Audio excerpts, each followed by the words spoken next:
Whoa, Las Vegas Raiders running back Josh Jacobs was asked the question that you wouldn't want to ask him if you're at a restaurant or at a bar. You don't want to get too intense about this because he asked him about his contract, about the fifth-year option, it being declined by the Las Vegas Raiders. He was asked about this by Vincent Bozinger of the Las Vegas Review-Journal at the press conference. We're going to take a look at it, and I want to tell you guys, man, Jacobs is in a tough spot here. He's in a tough spot. We're going to get more into why he's in a tough spot, why I don't really think a lot of this is his fault in this situation that he's found himself in. We're also going to talk about the future of the Raiders running back room and much more with regards to training camp in this offseason. My name is WiFiWillie of the Raiders Rundown. Make sure you like this video, subscribe if you haven't already to the Raiders Rundown for more Raiders content. Let's check this out. Obviously, the fifth-year option wasn't picked up. Does that play into things for you? And was it a disappointment, or where are you? I really don't too much think about it, honestly. I'm a firm believer in the work that you put in is going to pay out for itself. I had to be here either way. And this is where I want to be. So I didn't have no problem with it. I just give me more of a reason to come in every day, gel with the guys, and work. So that's how I looked at it. When you look Pause. All right, pause. Let's go back.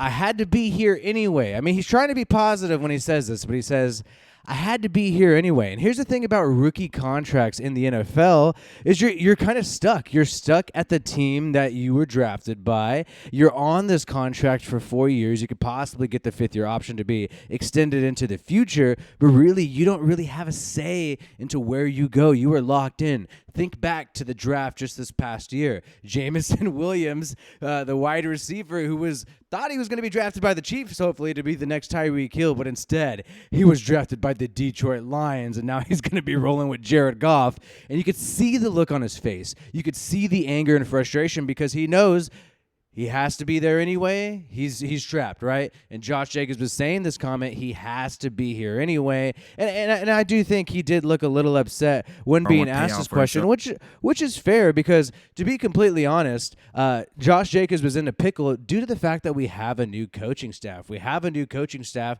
that probably has a different plan for running backs. And later on in this press conference, I'm not going to show you it. You guys can watch it later yourself. But he was asked about the running back committee approach by Josh McDaniels, and Josh Jacobs did say that he's never been in that type of system before because John Gruden had him be the bell cow.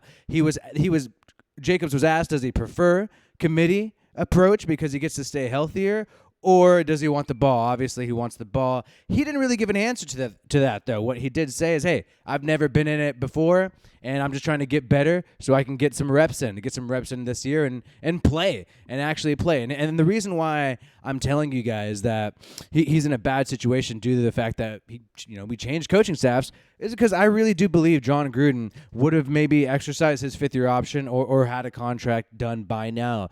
I mean, think back to 2019, 2020, and even a little bit of 2021 for the few games that Gruden was here. He really liked Josh Jacobs. That's why he drafted him in the first round. Everybody said, "Oh, why'd you draft a running back that high? That's so crazy." He's even said at certain points, "Oh, he tells me what to do. I don't tell him what to do. He's the expert here." So basically, I don't know. I think the fact that we switched coaching staffs, Josh Jacobs probably already knew in the offseason that things weren't really probably going to be long-term with the Raiders because you don't really know how Josh McDaniels is going to approach Josh Jacobs' contract. And with the draft of Zamir White, with the signing of Brandon Bolden, it does seem kind of clear that, we're going to go cheaper at running back probably in the future, right? And Josh Jacobs and even someone like Kenyon Drake might have to find a way to get their services respected elsewhere and to receive the type of money that they can deserve on the market. And here's the thing, what I want to say about Josh Jacobs, and I always mention this, is Josh McDaniels, when he was interviewed right after taking the Raiders job, he was asked about Josh Jacobs, and he made a little quick joke. "Oh, I told him we need to get the fumbles under control. I told him we need to get the fumbles under control." Okay, whatever, dude. He only fumbled twice last year, okay? Did you watch the Raiders games? Look, I like Josh McDaniels. Yeah, I'm stoked. I'm optimistic. Yeah. But don't be throwing shade at players when you don't even have your facts straight. Like Jacobs only fumbled twice last year. That's all that happened. And he's trying to make it sound like it's a problem. It's not a problem for Jacobs. And look, I understand how the fans are going to feel, and I understand how the teams are going to feel. Oh, you don't need to allocate that many resources for running back. Oh, I want to go cheap at running back. That doesn't mean you start acting like this guy is not a top 10 running back in the NFL. That doesn't mean you start acting like this guy forces the most missed tackles, top three or four in the past 3 years, forced missed tackles. Josh Jacobs among running backs. Insane. Those are Nick Chubb style numbers, right? And then we just can't have amnesia and just forget that.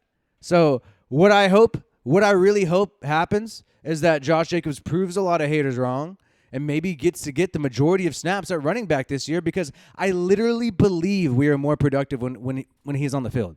But do I think that's going to happen? I'll tell you in a little bit. I'll tell you what I think is going to happen, my opinion on what's going to happen in just a little bit. But I want to tell you something. The season starting August 4th.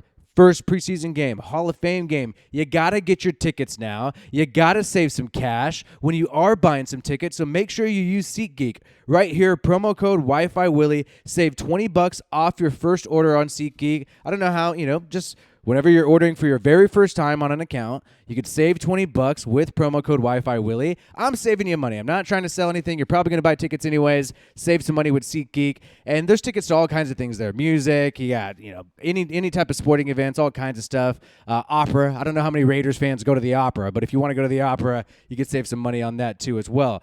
Now, because we switched coaching staffs, because we drafted Zamir White, because Brandon Bolden is signed to a 2-year deal with about $5 million guaranteed, and then Kenyon Drake is still there as well. Contract restructured, possibly his last year, maybe another one, who knows. Because of all these factors and the fact that Josh Jacobs' fifth-year option has declined, it does look like the Patriots will go cheaper at running back. When you look at the Patriots historically, within the past 10 years, they don't really ever pay running backs on a second contract. You've seen great running backs go to different teams time and time again because they don't want to pay the cash, and they typically draft another running back, then draft another running back, then draft another running back. You saw last year, I believe it was Stevenson and Damian Harris, and then Brandon Bolden as well, just having the majority of the snaps are running back. Damian Harris led, and I think that's what you'll see with Josh Jacobs this year at least. It's sort of a Damian Harris role. Expect maybe 800 total snaps on the season.